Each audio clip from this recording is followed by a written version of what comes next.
Akhil Bharatiya Congress committee मुख्यालय में अभय दुबे ने प्रेस वार्ता को संबोधित किया। इस दौरान उन्होंने केंद्र की बीजेपी सरकार पर हमला बोला और कहा कि पिछले 10 सालों में केंद्र सरकार ने किसान विरोधी निर्णय लिए हैं। उन्होंने बताया कि सत्ता में आते ही राज्य सरकार द्वारा धान गेहूं पर किसानों को एमएसपी पर 150 रुपए का बोनस देने पर केंद्र सरकार ने अनाज एमएसपी पर खरीदना बंद करने की बात कही। किसानों की भूमि का उचित मुआवजा कानून को खत्म करने के लिए 3 अध्यादेश लेकर आए। वहीं यह भी बताया कि सरकार ने किसानों की आय दोगुनी करने की बात कही थी, लेकिन किसान की आय 27 रुपए प्रतिदिन रह गई और किसानों पर 74,000 रुपए औसत कर्ज हो गया है।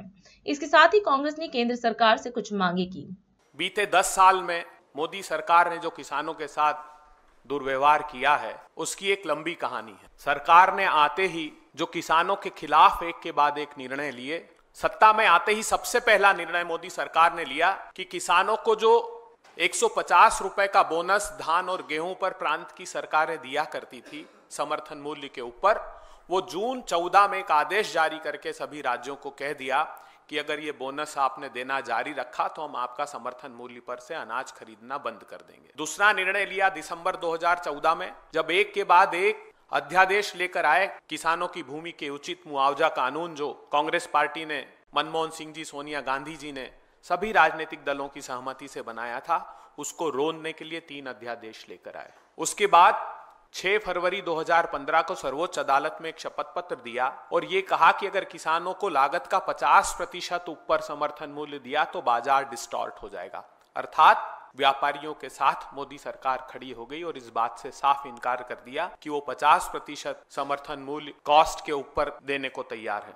प्रधानमंत्री जी ने बरेली की रैली में 28 फरवरी 2016 को एक घोषणा की कि 2022 तक किसान साथियों आपकी आय दोगुनी कर दूंगा, मगर पता लगता है कि 10 वर्षों में एनएसएसओ बताता है कि किसान की आमदनी 27 रुपए प्रतिदिन रह गई है और 74,000 रुपए का औसत कर्ज किसानों पर देश भर में हो गया।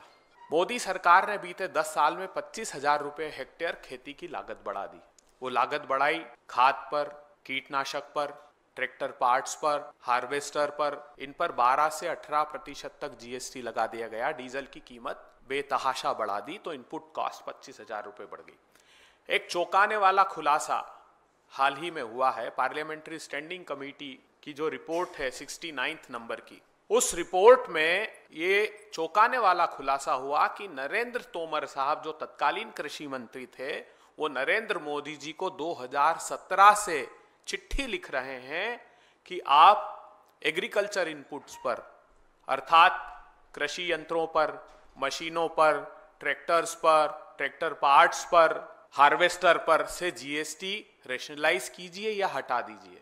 और ये कहते हैं वो उस कमेटी के सम्मुख कि मोदी सरकार ने हमारी एक नहीं सुनी। तो कमेटी ने रिप्लाई में ये कहा है कि हम मानने को तैयार नहीं है कि 2017 से आप कह रहे हैं और मोदी सरकार इसका संज्ञान नहीं ले रही। आज विशेष रूप से इस पत्रकार वार्ता को जब हम संबोधित कर रहे हैं तो उसका कारण क्या है? उसका कारण यह है कि रबी सीजन 2025-26 के लिए मोदी सरकार ने समर्थन मूल्य की घोषणा की है। न पर्याप्त खरीदी की जाती है, न उचित दाम दिए जाते हैं, न समर्थन मूल्य की कानूनी गारंटी का इंतजाम किया जाता है।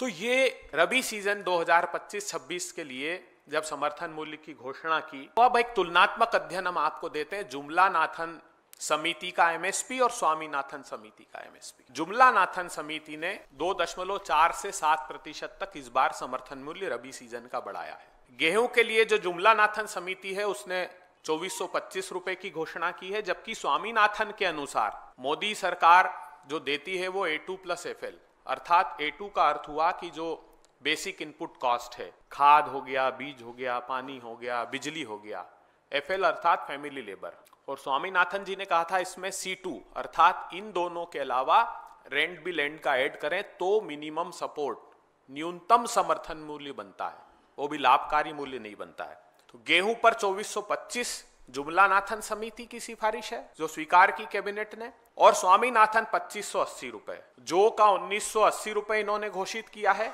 स्वामीनाथन के अनुसार वो 2605 रुपए होता है। अब एक बड़ा खुलासा ये होता है कि भारतीय जनता पार्टी शासित राज्यों ने जो commission for agricultural cost and price को अपनी तरफ से लिखकर भेजा था, वो बहुत चौंकाने वाला खुलासा खुद इनकी रिपोर्ट में हुआ है। तो 2-3 साफ स्पष्ट मांगे राहुल गांधी जी ने कहा है कि समर्थन मूल्य का कानूनी अधिकार, कानूनी गारंटी किसानों को मिलनी चाहिए, वो आप तुरंत दीजिए।